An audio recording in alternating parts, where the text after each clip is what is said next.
Kami barangkali ingin menegaskan saja sebenarnya apa yang sudah menjadi harapan teman-teman tadi. Yang pertama, Pak Gubernur Akpol, kita tidak habis pikir ini. Sebenarnya kalau kita lihat kasus ini terjadinya waktu masih dalam pendidikan, tingkat 3 kalau tidak salah. Kasus ini terjadinya di tingkat 3. Pertama yang saya ingin bertanya, barangkali tidak juga perlu dijawab barangkali, ini proses rekrutmen untuk Akpol kita ini, terutama mengenai mental attitude dari calon-calon jenderal kita ini. Kalau sudah di Akpol ini kan harapannya ke depan ini adalah calon-calon jenderal. Masalah mental attitude ini tentu ke depan perlu mendapat perhatian khusus bagi kita. Ya, perlu mendapat perhatian khusus. Tadi Pak Inca juga bertanya, ada enggak catatan track record anak kita ini, Ibda Yohananda ini, waktu beliau masih berstatus taruna. Ini juga barangkali perlu kita lihat rekam jejaknya ini, yang nanti tentu akan memperkuat proses lebih lanjut. Ya, bisa saja dia pengulangan, barangkali ada kasus-kasus lain sebelum ini, ya, waktu dia masih taruna, kemudian setelah kasus ini yang menonjol di samping kasus-kasus iklan tadi. Jadi ini untuk Pak Gubernur Akpol, barangkali penajaman mengenai moral tadi ini untuk calon-calon taruna ini, mental attitude tadi ini perlu menjadi perhatian kita ke depan. Kemudian masalah penindakan yang dilakukan oleh Propam, tadi juga kawan-kawan sudah menyampaikan,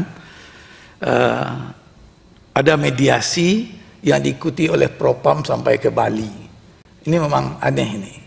Kalau kita lihat kasusnya ini kan pidana murni sebenarnya. Ya, aborsi ini pidana murni. Ya, yang seharusnya harus dilakukan tindakan hukum.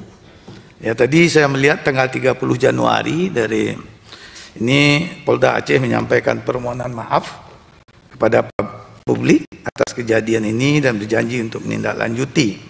Ya, nah, ini sudah benar lah barangkali, karena ini sudah mencoreng institusi. Polri ini menjadi kebanggaan Pak Kapolda, kebanggaan kita semua, kebanggaan masyarakat dengan kewenangan yang begitu besar, dengan anggaran yang juga begitu besar.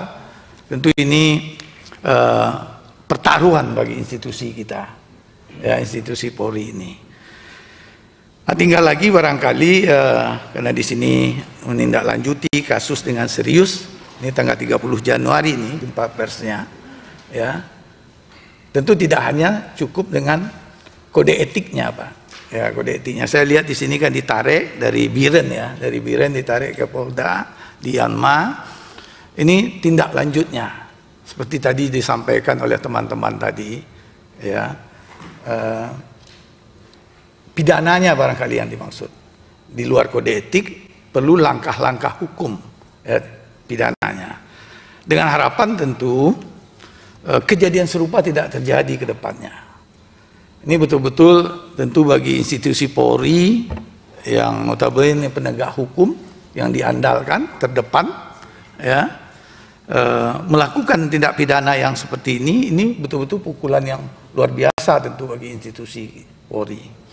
Jadi saya pikir mendukung apa yang disampaikan teman-teman tadi, ini perlu langkah-langkah hukum. Di luar kode etik, perlu langkah-langkah hukum yang tegas sehingga mampu membawa dampak jera, ya, bagi teman-teman kita, ya, generasi-generasi muda Polri terutama yang akan menjadi pimpinan-pimpinan Polri ke depan, bahwa hal yang seperti ini tidak akan terjadi lagi. Sekali lagi tentu mulai dari rekrutmennya Pak Gubernur Akpol ini perlu menjadi perhatian kita bersama. Demikian, terima kasih pimpinan.